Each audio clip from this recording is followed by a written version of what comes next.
In this chapter, I will discuss functions. There are two basic types of functions: those that are predefined by the C compiler and those that are defined by the programmer. Regardless of the type of function, functions serve three main purposes in a program. First, functions make problem solving easier by allowing programmers to break large and complex problems into small and more manageable tasks. Second, functions speed up program writing by allowing programmers to use existing code to perform common tasks. Third, because functions can be used as many times as necessary in a program, the programmer does not have to duplicate the code in different parts of the program. Demo 7 is a sample program which uses a programmer-defined function. A programmer-defined function can be either a value-returning function or a void function. This one is a void function. A void function is a function that does not return a value. It simply performs a task. You may want to use a void function in a program to display information such as a title or column headings, something which does not require a calculation.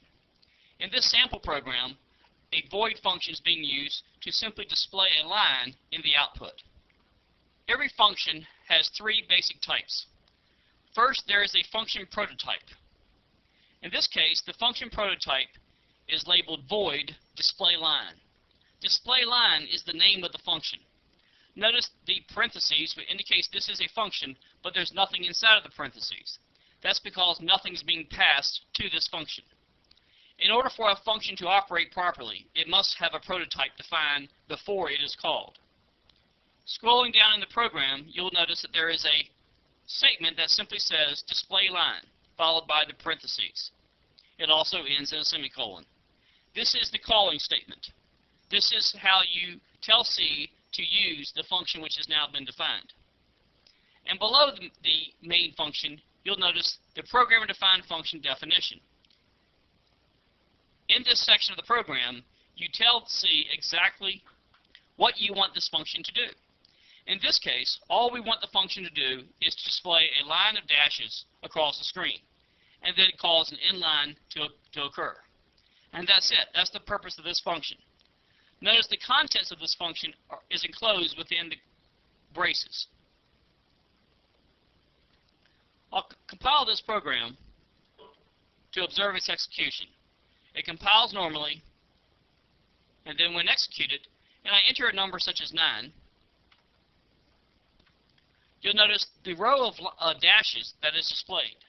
That is because the function was called to display this row of dashes after the user input and before the result of the calculations is displayed.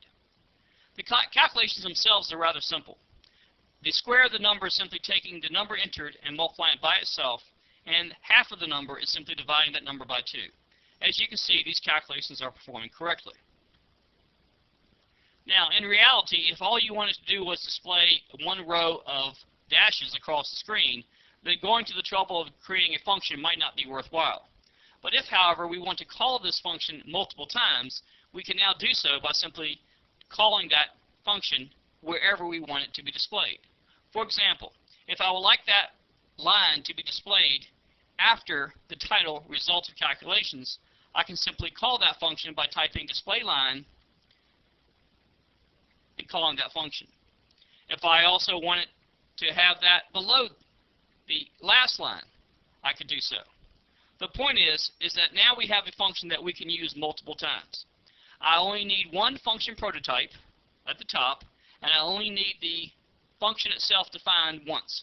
I can now just call this function each time by simply naming it. We'll recompile this program and then observe the run. I'll type in a 5 this time, and now notice the row of dashes have been displayed in each instance that I called it.